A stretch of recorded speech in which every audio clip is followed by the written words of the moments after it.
Hello बच्चों, कैसे हैं आप लोग? कैसी तैयारी चल रही है एग्ज़ाम की आप लोगों की? हमें कमेंट करके बताइएगा। देखिए, आने वाले एग्ज़ाम्स के लिए हमने लगभग 100 इम्पॉर्टेंट क्वेश्चंस की एक लिस्ट तैयार की है जो वास्तव में इम्पॉर्टेंट हैं, तो उनको तैयार करके ही एग्ज़ाम में जाना। अभी मैं आप लोगों को वो क्वेश्चंस दिखाने वाला हूँ, बताने वाला हूँ। कुछ स्टूडेंट्स जो अभी तक केमिस्ट्री को नहीं तैयार कर पाए हैं, वो क्या कर सकते हैं कि इन क्वेश्चंस की एक लिस्ट बना लीजिए, इन क्वेश्चंस को नोट कर लीजिए और इनके आंसर्स खूब अच्छे से तैयार कर लीजिए।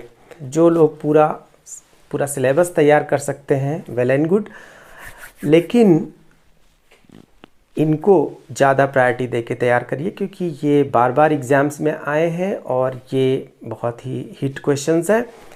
तो चलिए स्टार्ट करते हैं और देखते हैं कि ये कौन कौन से क्वेश्चन हैं। चैप्टर वाइज मैंने लगभग 7-8 क्वेश्चंस पर चैप्टर मैंने लगभग 7-8 क्वेश्चंस बनाए हैं।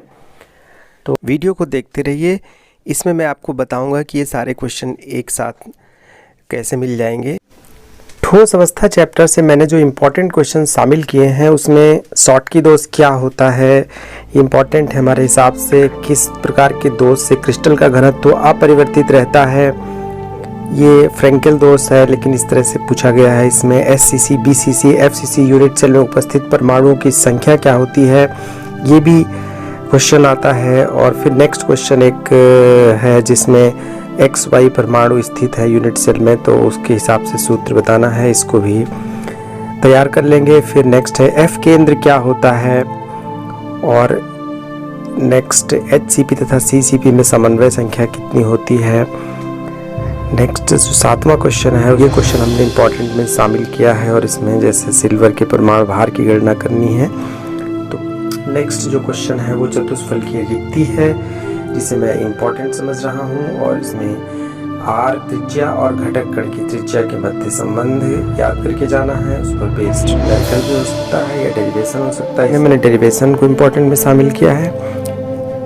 विलेन चैप्टर में राउल्ट का वाष्प दाब अवनमन्यम, जो कि अवाष्पशील विलेय के लिए है। और नेक्स्ट क्वेश्चन परासरण दाब है, उस पर आधारित न्यूमेरिकल है। हेनरी का नियम, वान हाफ गुणांक क्या है। विद्युत रसायन में ये सारे क्वेश्चंस तैयार करने हैं। कोल्डाउस का नियम, इलेक्ट्रोड विभव और विद्युत रासायनिक श्रेणी और EMF की गणना, फैराडे के नियम। तो ये सारे क्वेश्चंस जो है विद्युत रसायन की चैप्टर से इम्पोर्टेंट है। और मोलर चालकता पर आधारित क्वेश्चन है और ये डेल्टा G पर बेस्ड है एक। तो ये सारे क्वेश्चंस जो है रासायनिक बलगति की चैप्टर में देखिए, प्रथम कोट की अभिक्रिया पर बेस्ड एक न्यूमेरिकल दिया है, पहला T½ दिया है, K निकालना है। फिर सक्रियण ऊर्जा और आर्यनीय समीकरण का क्वेश्चन है। फिर नेक्स्ट है प्रथम कोट की अभिक्रिया का व्यंजक निकालना है। और फिर ये नेक्स्ट क्वेश्चन चौथा, पांचवा, ये भी सब इम्पॉर्टेंट है। फिर नेक्स्ट एक न्यूमेरिकल है, ये छठा क्वेश्चन, ये भी इम्पॉर्टेंट है, कई बार आया है। ये सारे इम्पोर्टेंट क्वेश्चन हैं इस चैप्टर से।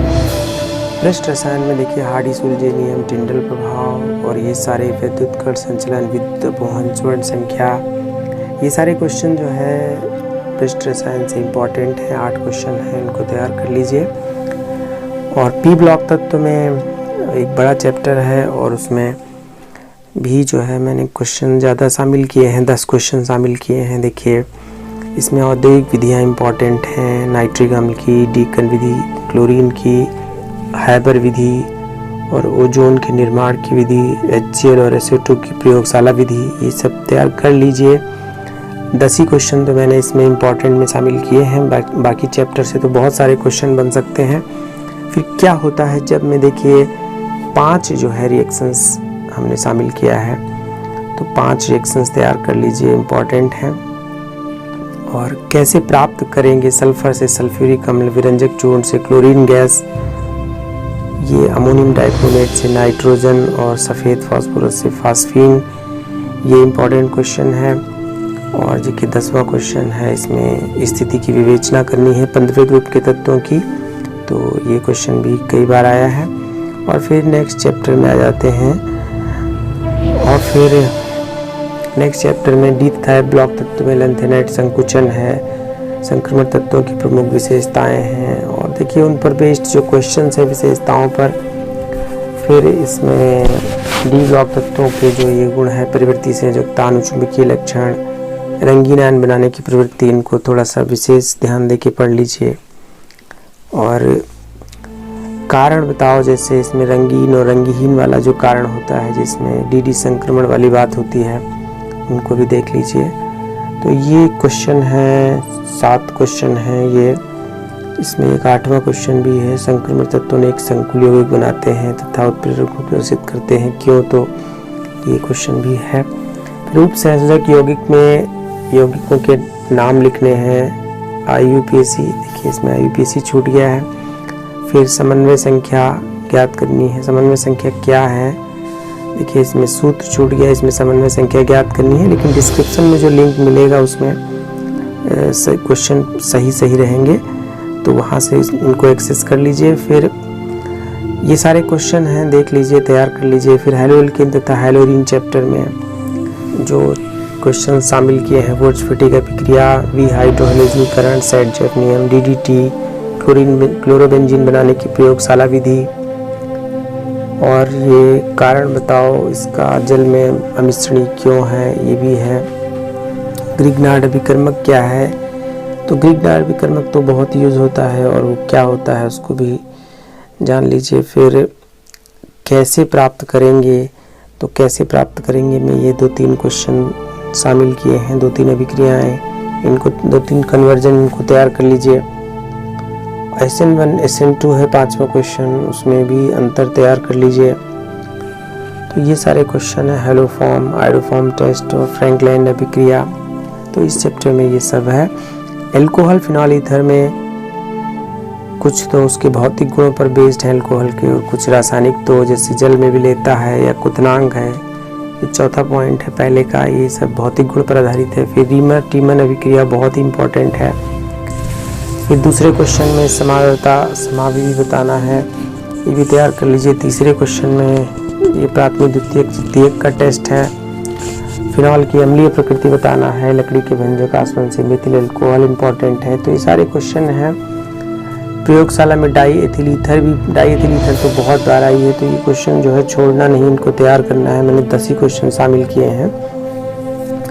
नेक्स्ट जो है चैप्टर एल्डिहाइड, कीटोन तथा कार्बोक्सिलिक अम्ल है। इसमें एल्डोल संघनन बहुत ही इम्पोर्टेंट, कैनिज़ारो अभिक्रिया बहुत इम्पोर्टेंट, क्रॉस एल्डोल संघनन, हेमी एसिटल, और ये सब शुद्ध एसीटोन बनाने की प्रयोगशाला विधि, फॉर्मिक अम्ल बनाने की प्रयोगशाला विधि, फॉर्मेल्डिहाइड, एस्टेल्डिहाइड, फॉर्मेलिन, यूरोट्रोपिन, हेल्फरा-जेलिंस्की अभिक्रिया, ये सब इम्पोर्टेंट है, बहुत ज़्यादा नहीं है ये। इससे ज़्यादा अगर क्वेश्चंस की लिस्ट देखी जाए तो बहुत हो सकती है, बट मैंने इतने ही शामिल किए हैं।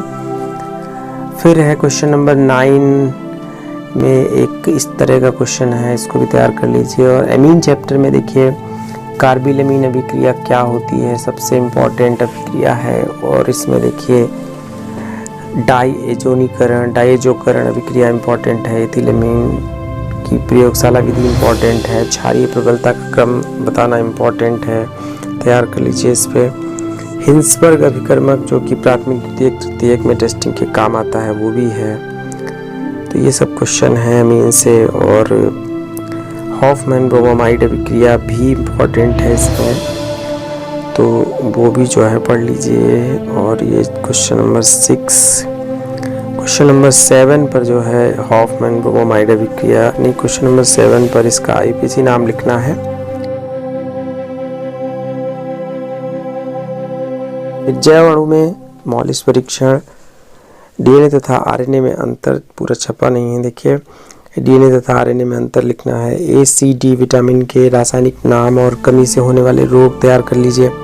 प्रोटीन के प्राथमिक द्वितीयक तृतीयक संरचना, इन्युलिन से फ्रक्टोज बहुत बार आया है, बहुत इंपॉर्टेंट है। अपचाई शर्करा क्या होती है, एग्जाम्पल बताइए। ग्लूकोज से ग्लूकोसाजोन और पेप्टाइड बंद, न्यूक्लियोटाइड, ये सब जो है बहुत ही हिट क्वेश्चंस हैं, इनको तैयार कर लीजिए। और ये सब तैयार हो जाए उसके बाद और भी क्वेश्चन तैयार कर लीजिए, लेकिन पहले तो इनको तैयार कर ही लीजिए। ग्लूकोज की संरचना पर बेस्ड क्वेश्चन तैयार कर लीजिए। और ग्लूकोज की संरचना में जैसे उसके तो पहले तो सीधी श्रृंखला संरचना और एक जो चक्रीय संरचना दोनों को तैयार कर लीजिए। फिर उस पर कुछ रिएक्शंस तैयार कर लीजिए जो उसके स्ट्रक्चर को सपोर्ट करते हैं। तो ये सारे क्वेश्चंस हैं जो जैव अणु से मैंने लिए हैं। 8 क्वेश्चन हैं, इम्पॉर्टेंट हैं।